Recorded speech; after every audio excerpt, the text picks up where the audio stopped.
Shall we play a game?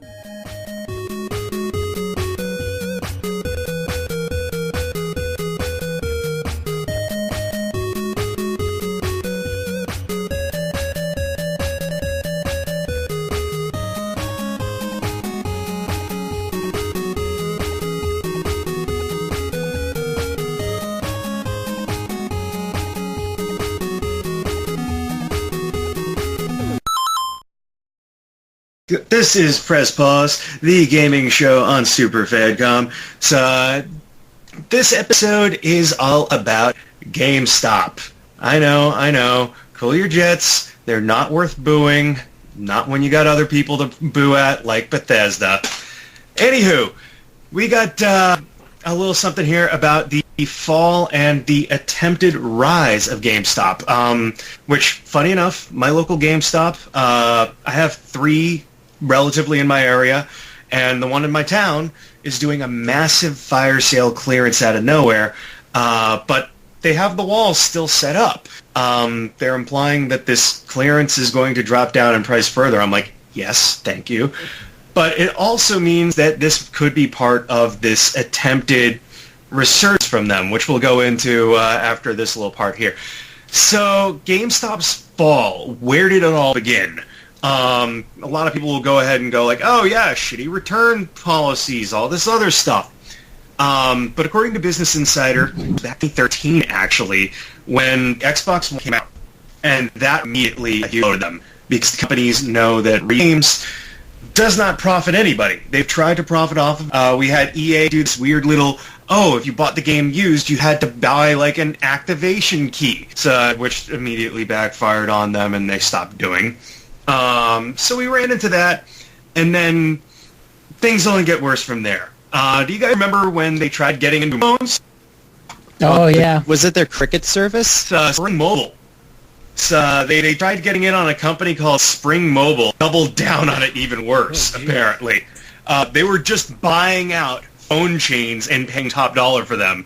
And this just dropped as soon as they bought them.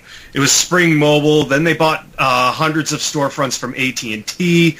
Then they owned and operated just shy of 1,500 mobile phone stores under the Spring Mobile name. I never saw any of the stores where I live. I only saw the displays. The stores were expected to generate $1 million a piece, and they didn't generate shit. They became an expensive liability. They had to drop it all. Oh, God. Before the acquisitions, GameStop had cash in the bank and zero debt.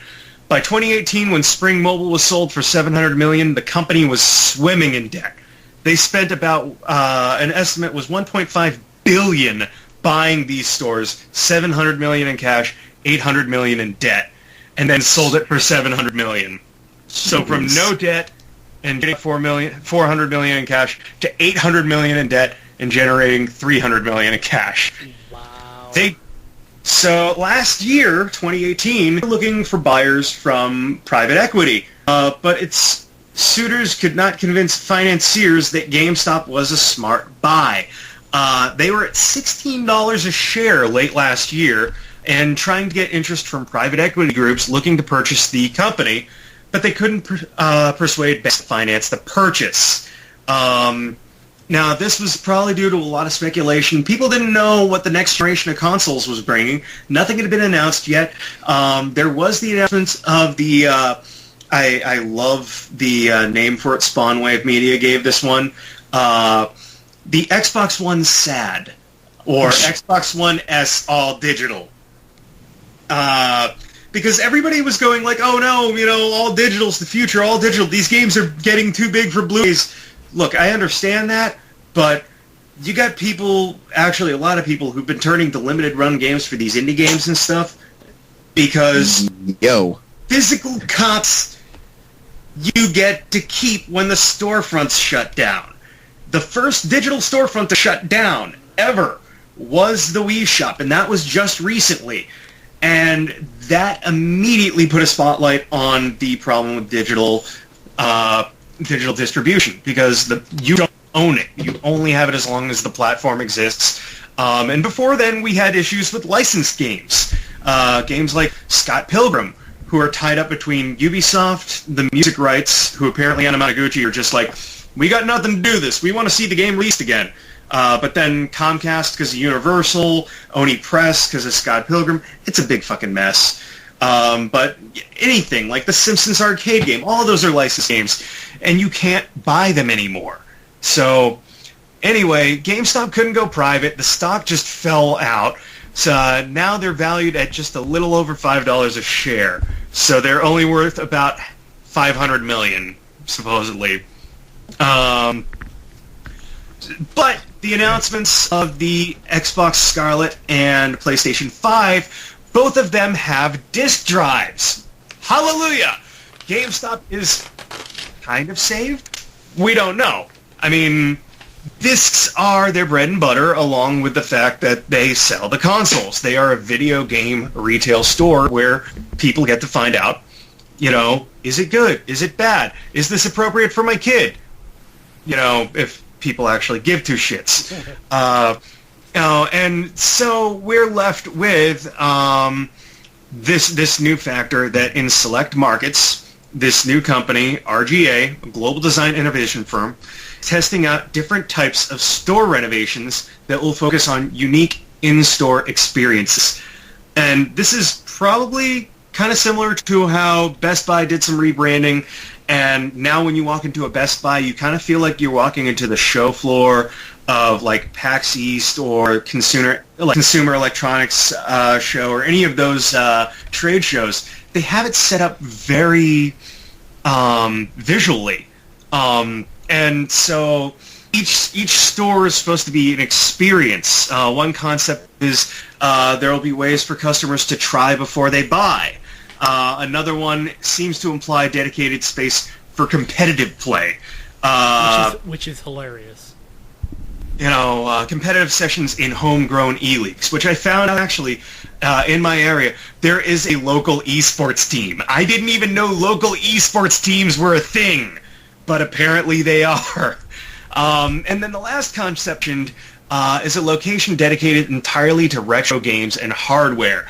Now, this would put a crunch on a lot of the local mom-and-pop stores that exist where a lot of people live. However, there are also other places where you can't find a mom-and-pop store or flea market for miles. So this has a lot of potential because they've been selling their their retro games online. And based on reviews from people on YouTube, they're actually pretty decent. Expensive as fuck.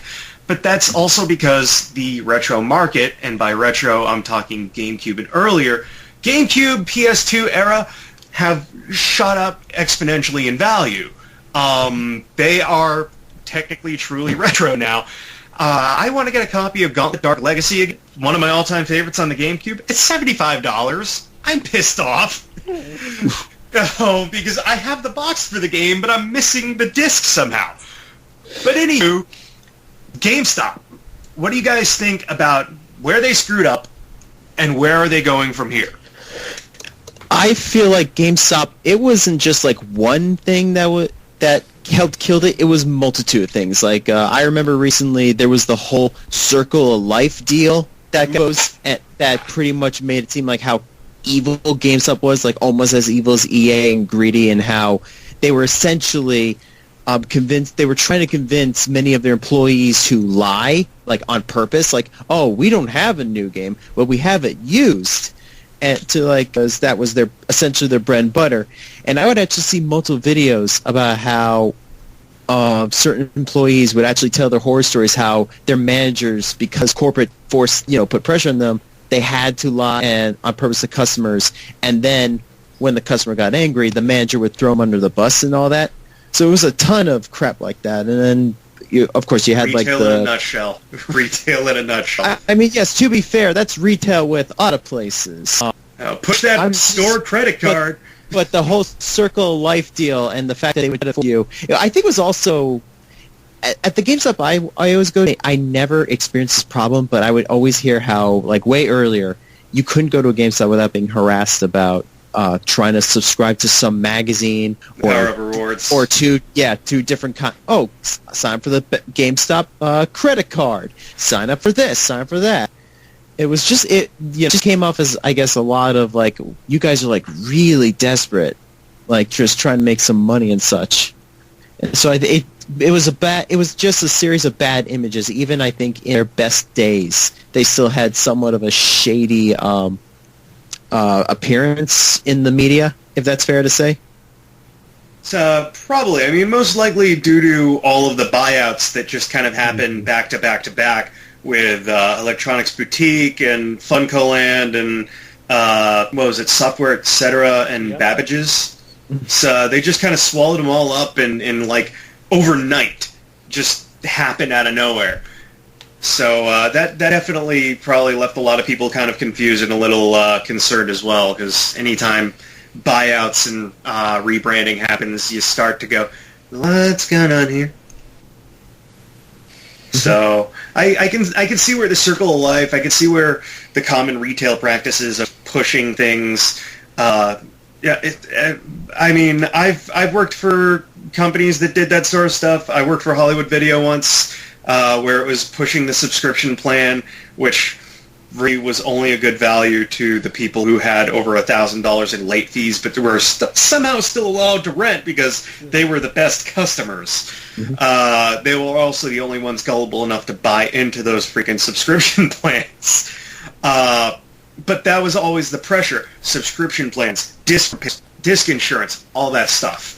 And I could see where GameStop definitely got a bad view in the public eye, especially the gamer's eye, once it was found out, oh, we don't have this in stock new, but we have it used. I mean, I would look at a used copy under a freaking microscope, before buying it. Oh, I'm this exact same way. I would ask, can I look at the disc first before I bought the game? I also would like to point out what always made me laugh was their used copies were only there's only a felt difference between the new and used. Usually, but they're like, yeah. what? But they'll be like, for the newer games, but they'll be like, oh, well, in case your disc breaks, why don't you buy the protection service, which was essentially almost $5. So it's like, so let me get this straight. You want me to pay $60 in total? At that point, why don't I just buy brand new where I'm guaranteed it's going to work? Yeah. What deal am I making? What's the deal here? How am I saving money? I always just gave them this kind of look like, really? Whenever they tried to offer the insurance on cartridges, DS cartridges, and now the Switch cartridges, it's like, would you like the insurance? I'm like, why? It's cartridge. You can't ruin it. It might corrode if you're an idiot and spill something on it, and you don't clean it right away. But other than that, it's a cartridge. I don't need insurance. Maybe a low jack, or something. I misplaced my cartridge. That's about it. So, yeah.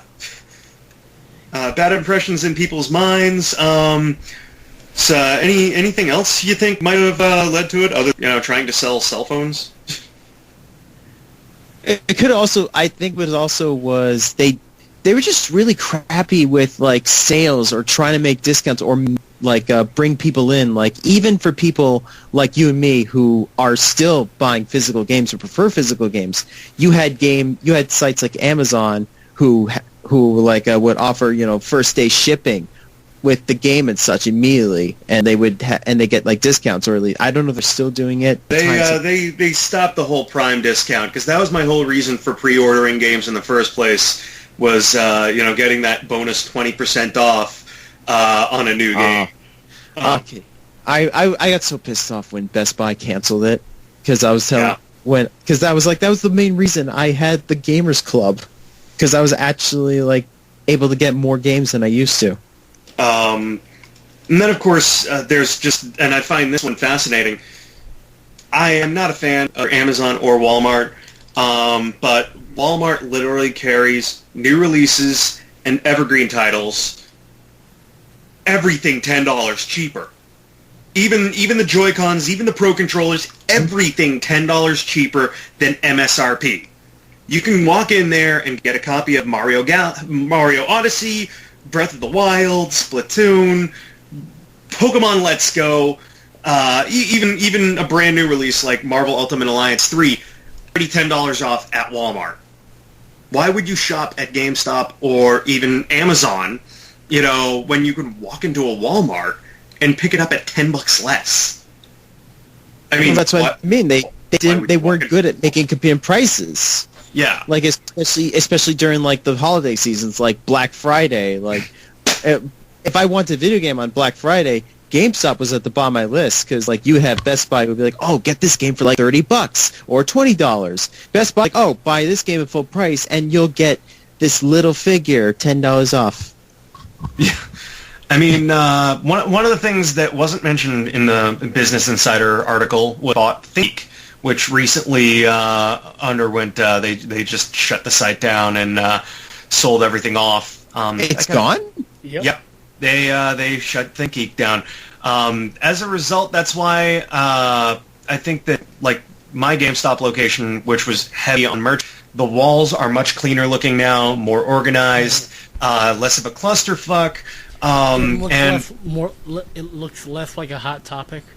Yeah, less like a Hot Top Answers and more like an actual boutique store, similar to the kinds of displays, like I said, that Best Buy switched over to, a very visually appealing aesthetic that highlights things, because you have the Apple section of Best Buy, you have the Samsung section of Best Buy, that look like you're walking into like a small dedicated showroom. And it seems like on their wall, just the sections of merchandise are sectioned off into like 4 to 8 foot sections that are very clearly displayed. From what I remember hearing from a few people, they didn't have set planograms. I worked in retail for a number of years. You would get the planograms sent to you from corporate that would tell you how to place shit on the walls for your displays. And GameStop didn't really have those. So half the time you walked in, it was literally just merchandise barfed all over the wall. So, I mean, I can understand the whole, like, walking into one and feeling claustrophobic, actually, because of the sheer volume of stuff they were selling. So I can see how that could even be a turnoff for a casual consumer walking in there. So, like, a parent could just kind of feel their skin crawl, because their kid's just dying to get a Fortnite card, and it's like, there's no room to walk around in here, like... So, yeah, I can totally see that. So, GameStop's revival, their plans to try to come back. What do you guys think? Are they viable? Are routes that they could take that maybe this company, RGA, didn't think of? I'm thinking... Because they said they're bringing back retro games. They're going to have stores or whatever completely dedicated to that, from what I have heard. Yep. Now, so I was looking at this, and I'm thinking, so you're going back to the way the store used to be? Because I can remember they would have both retro and current games. Yep. So I look at it as this. I'm like, okay, so you get rid of all the retro games, you only keep what's current, but now you're going back to that. You should have never stopped doing that. Yeah, I mean, as the retro games way, I think it was because there was ultimately probably more fast money in new releases, and nowadays, with, of course, digital downloads and live services. Gotta throw the Jim Sterling voice in there when you say that. Because of stuff like that, GameStop really is because the times have changed, and retro stuff doesn't change. In fact, retro finds a way to come back because it's physical. So I always say this. Digital downloads and all this, okay? Once and streaming services, once those companies are gone, those movies are gone. Yep. Mm-hmm. Physical copies, DVD, Blu-rays, VHS, cartridges, disc-based games, card-based games will always be there. Amen. I prefer buying a physical copy of a movie. I prefer buying a physical copy of a game because when I buy it, it's mine. Correct. Yep. In the same way of comic books, I will not buy digital comic books. I do not go download them. People go, oh, look at on this website, I got thousands and thousands of digital comic books. It's like, really? When that website's gone, they're gone, and your whole collection's gone. Yep. That's why it's Always. nice to have a copy of something. Always buy Exactly. physical. Like, okay, here's an example. When the Kindle first came out, Yep. there were people that all of a sudden their books were Yeah. that they downloaded. People need to realize it's like, buy a physical book. If you don't want to buy a brand new book, once you're done reading it, you pretty much, what do you do with it? You know what I mean? Yep. But just wait for it to go to the Goodwill, and then when you take it back to the Goodwill. But you also have games like PT, which if you have Yep. that on your PS4, you're actually kind of sitting on some money because those things go for, last time I saw one sell for almost $600 on eBay. I mean, and of course, who can forget the Flappy Bird craze, and how once that was taken down off of the stores, any cell phone that had that still installed on it, people were selling those for stupid prices online.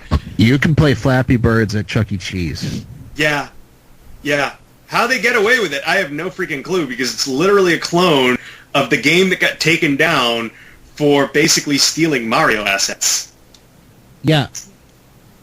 When I looked at it, I'm like, those are Mario tubes. Nintendo's going to sue the crap out of them. The bird looks kind of like a cheat sheet. Uh-huh. I never got into Flappy Birds because, one, I'm not Great. idiot, and I don't play iOS. And I know I'm saying I'm not a console or PC snob, but the thing is with iOS games, 9 times out of 10 they suck. I am a bit of a snob when it comes to, only because I've been following like the I'd say AAA developers, but AAA developers really carry more of that negative connotation of like EA's and Ubisoft's and Activision's. But more or less, Nintendo has knocked it out of the park with all of their releases, even though they've got gacha mechanics in them. Games like Dragalia Lost, which they co-developed with Cygames. They got Fyros, which is being directly handled by Intelligent Systems. Both of those games have made way more money than Mario Run did. Mario Run was a horrible failure because Nintendo did not understand how mobile games worked. But since then, like, they got Animal Crossing Pocket came out there. They've got Mario Kart is coming out soon. I have no clue about that at all, and the idea of Mario Kart being on a mobile device scares me. Yeah. Only because Nintendo promises that their mobile games will be a unique experience, and I don't know what a unique Mario Kart experience could really be had on a mobile phone. But even the Pokemon Company, who is separate from Nintendo, between Pokemon Go, which was wildly successful. I love how Nintendo stock skyrocketed when Pokemon Go came out, only for people to realize the Pokemon Company was a separate company from Nintendo, and they're like, oh, hell no, let's take our money back. But like, they've had huge success with Go, and they have a game coming up now, Pokemon Masters, where you play as trainers, famous trainers with one of the signature Pokemon, and I can only assume it will be another gacha-based game. But they seem to hit it out of the park. Atlas has their Shin Megami Tensei game. Amazing graphics, great game, love the AR function. They are very overly aggressive with trying to sell you things, like right when you log into the game. By the way, how about this $52 DLC package of things that you get, all the bonuses for $52? Like, right when you game. Plus also a warning, about how there's microtransactions and stuff. But it's Shin Megami Tensei. a game about summoning demons and stuff, real life, actual, historical, documented from various mythologies, and drawn for M-rated games, demons, in a game that's going, this has microtransactions and is not appropriate for children. What about the content of the game? So, when it comes to mobile games, I'm picky. I just won't download any old crappy shit. I won't download Elder Scrolls Blades. But I'll download Dr. Mario. I've been playing Dr. Mario, and I like it. I'm Dr. Bowser. Dr. Bowser. Well, you see, Dr. Mario looks like it would good for a mobile game. Oh, yeah. So would Tetris. Oh, yeah. Well, Tetris has always had mobile variants, courtesy of the Tetris company, whoever they partner up with at whatever time. Their latest partnership was with Nintendo for Tetris 99. Before that, they had that weird, trippy VR Tetris on PlayStation 4. So they're kind of a unique situation because everybody always associated them with Nintendo, but Tetris has always belonged, technically, to, before Elorg, which was back when it was like Mother Russia owned. Yeah. But now it's the Tetris company, so they're a really unique circumstance, but I will say that you usually can't do Tetris wrong. Yeah. So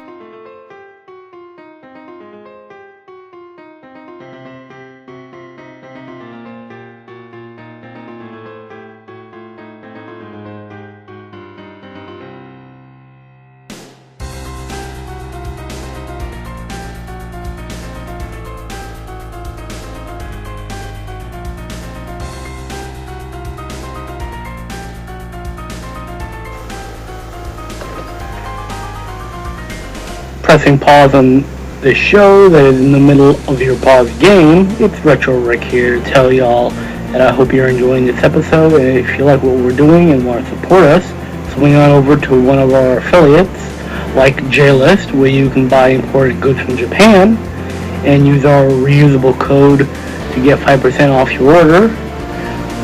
By the Green Tea House, home of all natural herbal teas, by Kawaii Box, where it works like Loot Box, where every month you get a box from Japan with cute stuff in it. And if you like comics and pop figures, why go to GameStop when you can go to things from another world? If you want it, they will have it. And of course, if you're a gamer, head to Humble Bundle, where you can pick up a variety of video games directly in your inbox, cancel any time. Or if you'd like to support us in other ways, we have a Coffee page, PayPal, and Patreon. And on our Patreon, for just $1, you can hear behind-the-scenes bonus audio that we record just for you guys. Take a listen.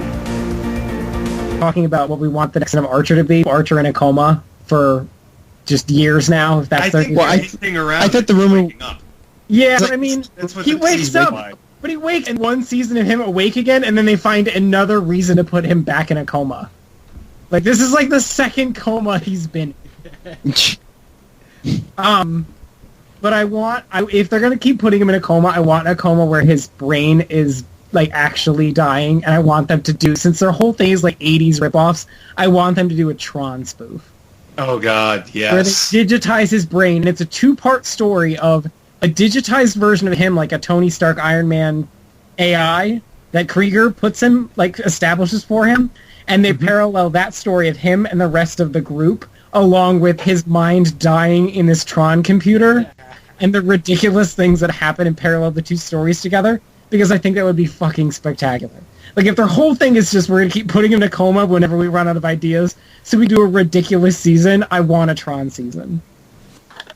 But my favorite show of the old Adult Swim shows is still C-Lab 2021. I fucking love C-Lab 2021. Of the classics, I love C-Lab. C-Lab is probably my favorite of the launch shows. I also love, what is it, the Brack Show? I did love that one. I'm a cute camera. I loved Zorak when he got like a really sexy voice, and so he sang. Oh God, yes.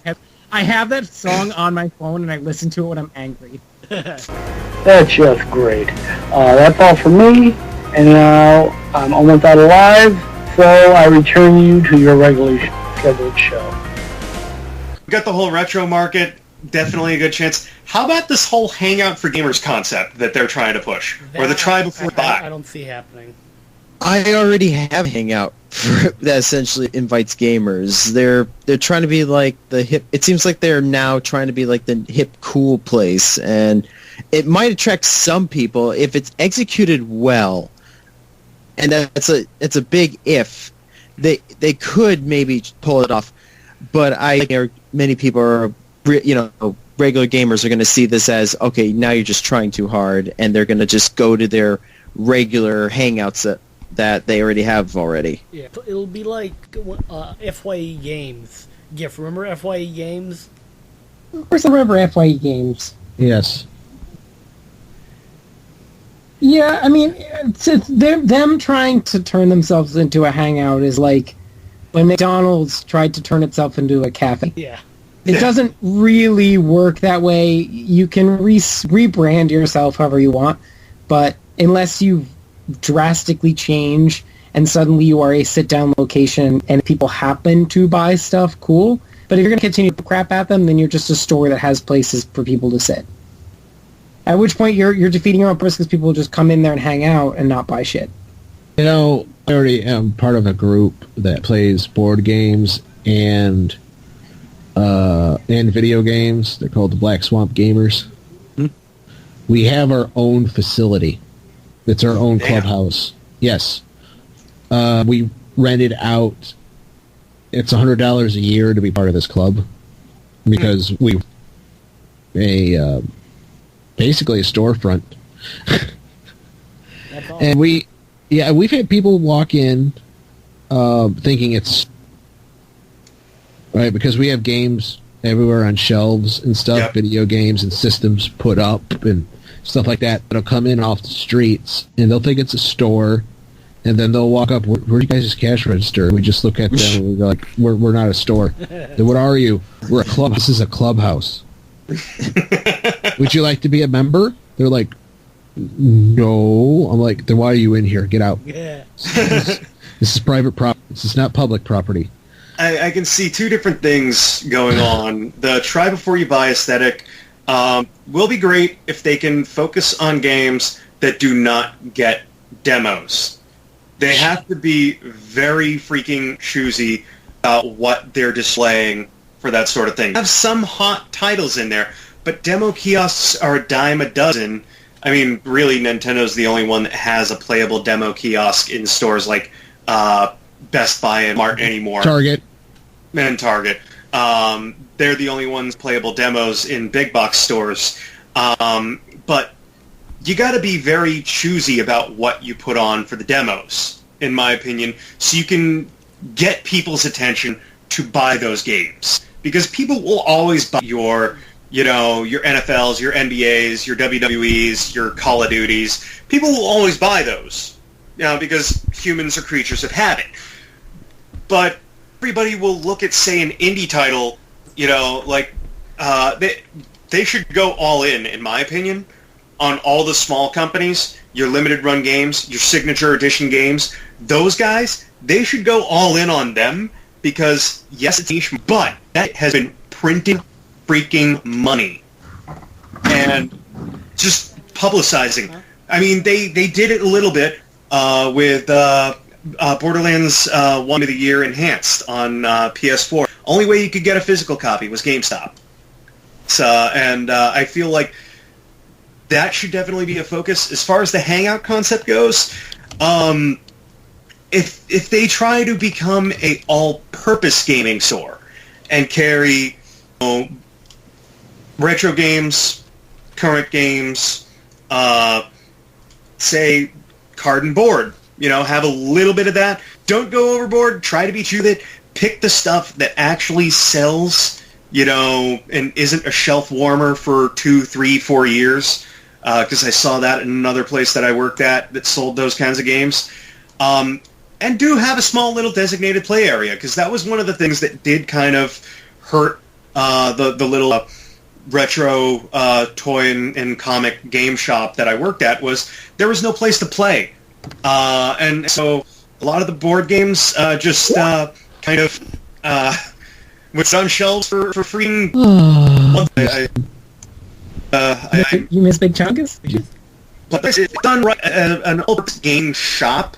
Focus has research craft. This is not something that they could just template and then copy into a that's something they're capable of. Because it had worked for Hollywood Video, and knowing what went on with them, they got a loan to shareholders that was supposed to go towards that. It was cheaper. It's like tournaments. They had Smash Bros. Tournaments and stuff with prizes. And they were really good. They blew the money on trying to save the sinking ship. And that's where I see the gaming hangout or the all-purpose gamer stop failing. Is their big copy paste. It's easy. It's the only way to get it. So honestly, I say the only way to go is until a focused approach is retro. Retro is really the only way. Retro Triple A from modern gaming, including myself. GameStop has seen like a huge spike in sales as of late. Yeah, and I'm going to throw a plug, actually. These guys are so freaking cool. Facebook.com/Bowser's Basement. The guy who runs is named Bowser. They weekend old school arcade machines. They like Area 50. They got freaking Simpsons, both Ninja Turtle ones, 4-player X-Men. Right, walk into the store, and when you walk that, you got rack upon rack of literally kind of game. You know, a whole fucking wall lined merchandise, and they got like merchandise all over the place. They got plushes, they got figurines, they got cases, and collector games, physical copies of Golf Story, you know, stuff. They carry all of that and the retro. So I mean, like, they are a one-stop shop. They really participated this year, like they did last year, in a really cool event. Because you guys know about Record Store Day and Free Comic Book Day. Free Video Game Day. Free Video. Yep, really that too. Concept. I went to it this year. That's fun. I played in the Smash tournament for shits and giggles because I'm awful at it. And I got close to winning my heat, but clearly the sleep-deprived guy went better than the guy who got 3 hours of sleep. But they were selling slices of pizza that they got from Papa Gino's. They had a band from the North Shore, Boston, come, and they were appropriately named the Koopa Kids. Mm-hmm. And they started off with playing nothing but Nintendo stuff. Then they came back after a break. They played nothing but Sega stuff. Then my number got called in, and I got to come in, and I got to, pick a bag and see what coupon I got of Honor on GameCube. Oh boy. I'm sorry. Oh, that's nothing. My best friend, Bill Triple L, he got Donkey Kong Country on Super Nintendo, Nice. which we both own, and I still have in its original box. So that was a waste. At least my copy of Medal of Honor had like a 20% off coupon. Marissa got a 10% off coupon, and she got BioShock on the PS3. Mm-hmm. But it was a cool experience. While we were there, I'm listening, and songs are playing, and sure enough, out of nowhere, I start hearing, and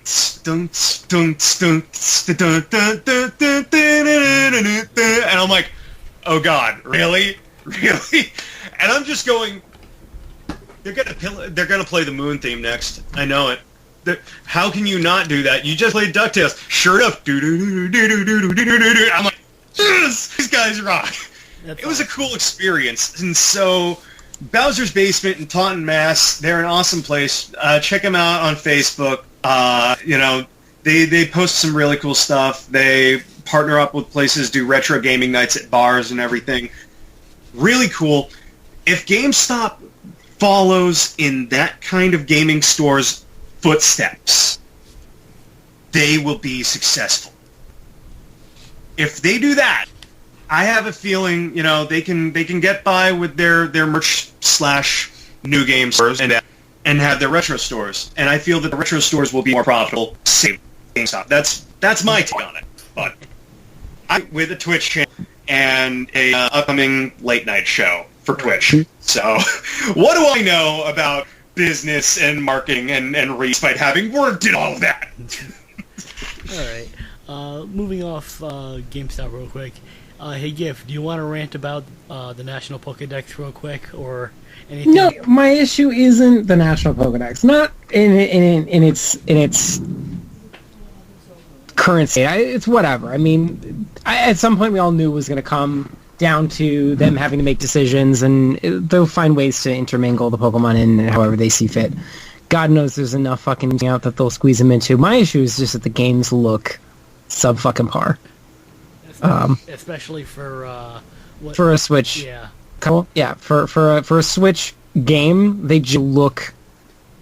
Reusing assets from 2013 was the worst fucking decision they could have done, and nobody's asking, at least I'm not asking for custom moves for everything. I'm asking them to create 6 to 10 varied animations that are organic to the species of Pokemon that it is, that they can then use at the same time as the, let's say, elemental effect animation or movement, whatever, hit animation, just to create a more organic feel for something that their whole immersive experience. They're like, yeah, biggest game, there's the Wild Zone and Pokemon walking in the overworld, and all this, they wanted them to feel like real creatures, but then they're all still static elements in a very classic, dated RPG style battle mechanic. Just to me feels lazy. So I'm more disappointed in that, and I'm hoping, and I know it's not going to happen. It's a pipe dream that they'll ever change it, but I'm just hoping that people continue to address bad games for bad games, because if we don't ever address it, it's never going to change. People are just going to keep buying into Bethesda's, keep buying into EA's, and it's just nothing's going to change. We're just going to continue shing out large amounts of money for games that are broken or yes, just are unfinished, broken, unpolished, lower quality than we deserve. I believe that's the same argument we've made about EA and other stuff. Todd has works.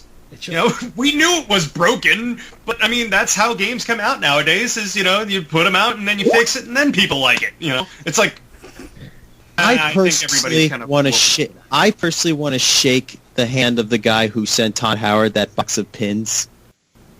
The one who said, and with the note that said, "Weigh these."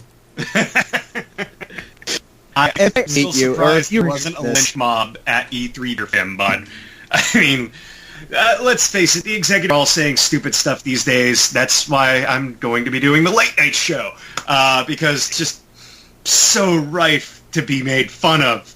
I mean, surprise mechanics. Surprise mechanics. I loved that. That was such a fucking great explanation. Surprise mechanics. Some things might not work.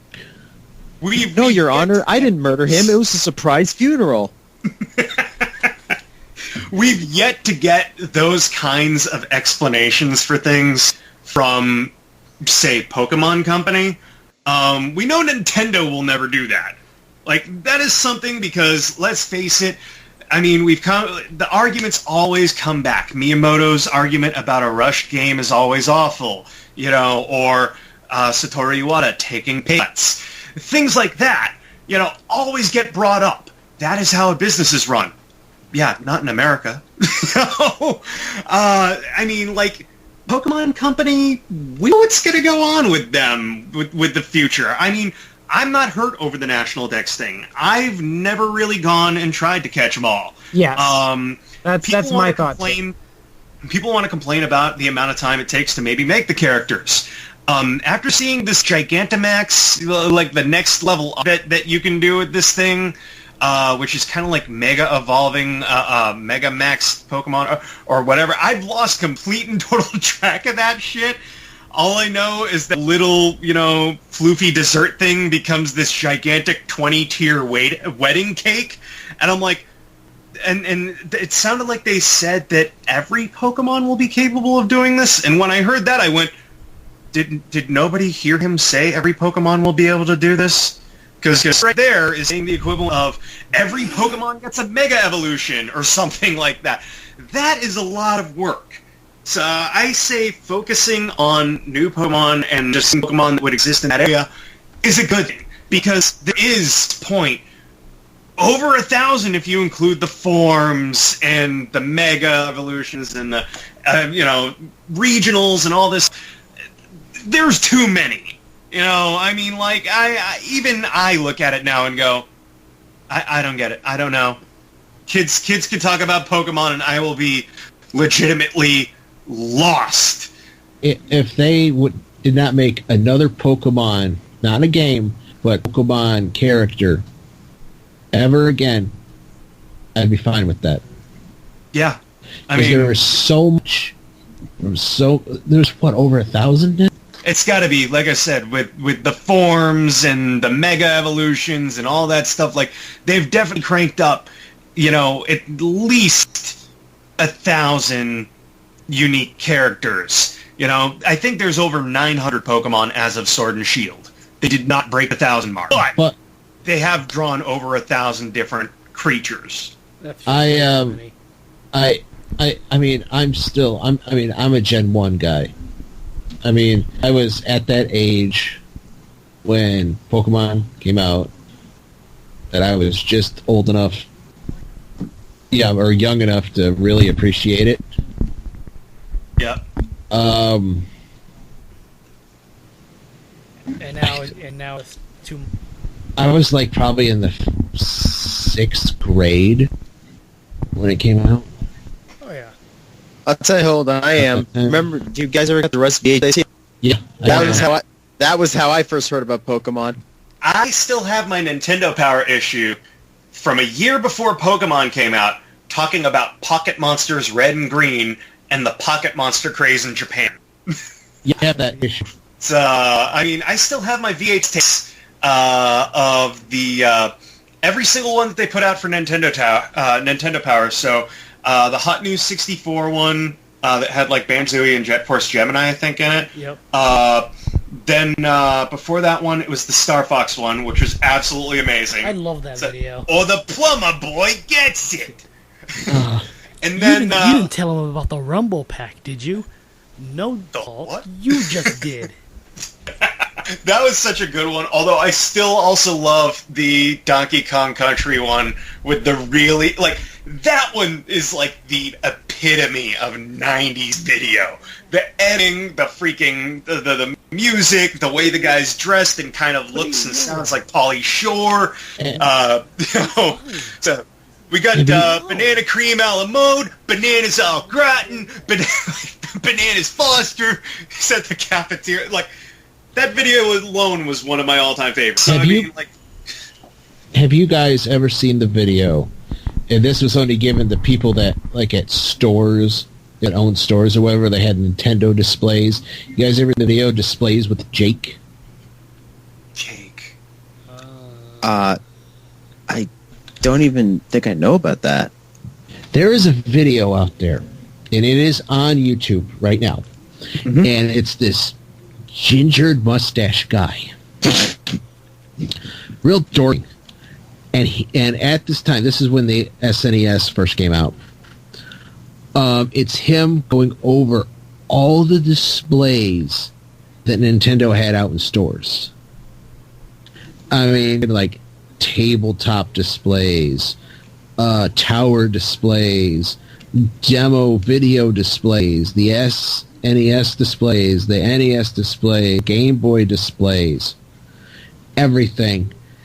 And it's just, you watch it and you're like, I can't stop watching this. Why am I watching this? And it's just a guy talking about the displays. And it's really bad acting. Because, well, the guy's acting. But at a certain point, you can see that he was getting, tired of doing this. So he kind of like rushes through the video a little bit. And you could tell that he hadn't drank anything because his voice starts getting a little hoarse. You could tell he kept doing it over and over again with different takes, and you could tell that he was getting thirsty because he starts clearing his throat a lot. And then it cuts away to another part, and then back to normal because you took a break, drink some water. It's it's on YouTube. Look it up. I'll definitely check that out.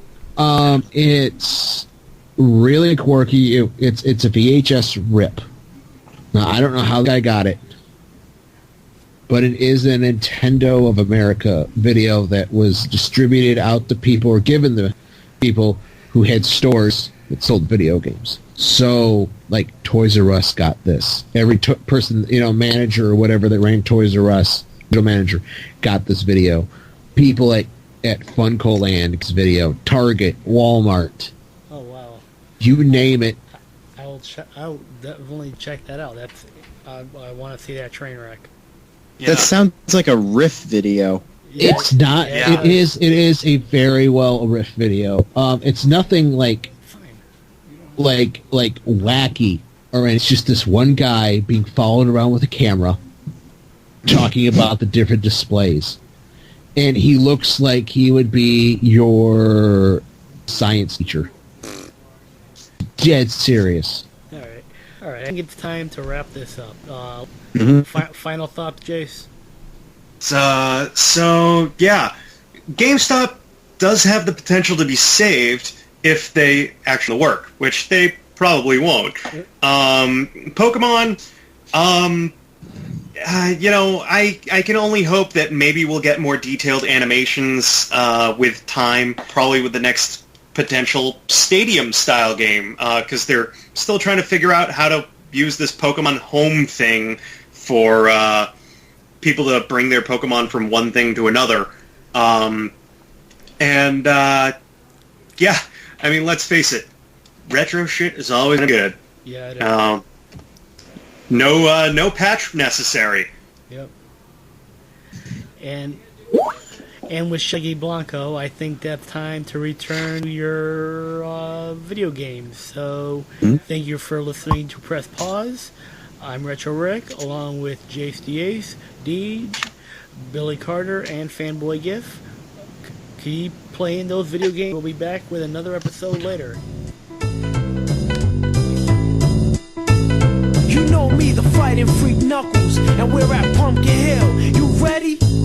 I ain't gon' let it get to me, I'm just gon' creep down in Pumpkin Hill, I got to find my lost piece. I know that it's here, I can sense it in my feet. The great emerald's power allows me to feel. I can't see a thing, but it's around somewhere. I'm gonna hold my head, cause I have no fear. This probably seems crazy, a graveyard theory. Our ghosts try to approach me and got leery. Ask him a question and he vanished in a second. I'm walking through valleys, crying pumpkin in the alley. Didn't seem happy, but they sure tried to get me. Had to back them up with a fist metal crackle. I'm hearing someone saying, you a chicken, don't be scared. It had to be the wind, cause nobody wasn't there. I searched and I searched as I climbed up the wall. And then I started to fly, I went in deeper. Let it get to me, I'm just gon' creep down Pumpkin Hill, I got to find my lost piece. I know that it's here, I sense it in my feet. The great emerald's power allows me to feel. I can't see a thing, but it's around somewhere. I gotta hold my head, I have no fear. It probably seems crazy, a graveyard theory. A ghost try to approach me, he got leery.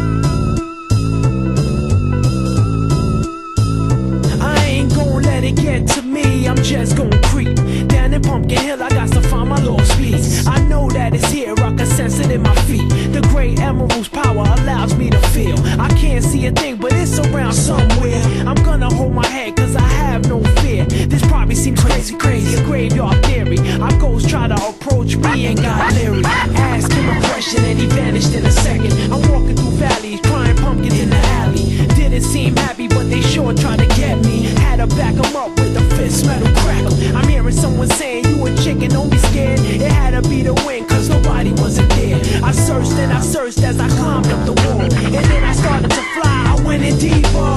Let it get to me, I'm just gon' creep down Pumpkin Hill, I got to find my lost piece. I know that it's here, I sense it in my feet. The great emerald's power allows me to feel. I can't see a thing, but it's around somewhere. I gotta hold my head, I have no no fear. It probably seem crazy, a graveyard theory. A ghost try to